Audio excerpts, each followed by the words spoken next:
আচ্ছা ভাই, একটা জিনিস আমি জানতে চাই। আচ্ছা, গরিবের সাথে ভালো ব্যবহার করলে বা গরিবের পরিশ্রম যে কাজ করার পরে তাকে তার হাতে তুলে দেওয়া, এটা সবথেকে ভালো না? আরেকটা জিনিস আমি মানুষকে বলতে চাই, দেখো হিন্দু হোক, খ্রিস্টান হোক, বাগদি হোক আর যে মুসলিম হোক, সে অরিজিনালি তার ধর্ম পালন করবে কখনই জানো? যখনই সে গরিবকে ভালোবাসবে, মানুষকে ভালোভাবে ভালো আচরণ করবে বা মানুষের সাথে ভালোভাবে মিশে চলবে।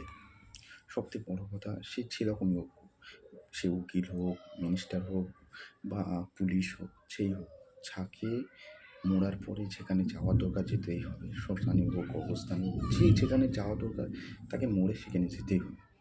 তাহলে আমি যদি গরিবের সাথে তাকে তার কাজ করে প্রাপ্ত পরিশ্রমের টাকাটা যদি তার হাতে তুলে দেওয়া যায়, তাহলে আমার মনে হয় দুনিয়ার মধ্যেও ভালো, আখেরাতের জন্যও ভালো।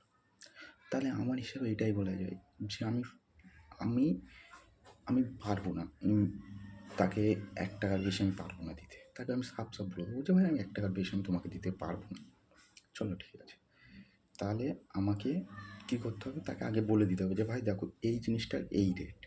পারলে তুমি করো, না পারলে তুমি করো না। আমি এই কাজে এই মজুরি আমি দিতে পারবো।" তাহলে আমি তাকে কাজ করে নেবো, পরে জোর জুলুম করবো, "আমি দেবো না।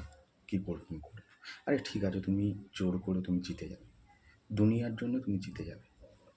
কিন্তু দুনিয়ায় থেকে যখন তুমি মারা যাবে, তখন কিন্তু গরিবেরই জিত হবে। এখানে তোমার জিত হলে হতে পারে, কিন্তু ওখানে গরিবেরই জিত হলো আখেরকার। দেরি হবে, কিন্তু জিতই হবে। তুমি দুনিয়ার মধ্যেই তুমি জিতে নিতে পারো, কিন্তু আখেরাতে তুমি জিততে পারবে না।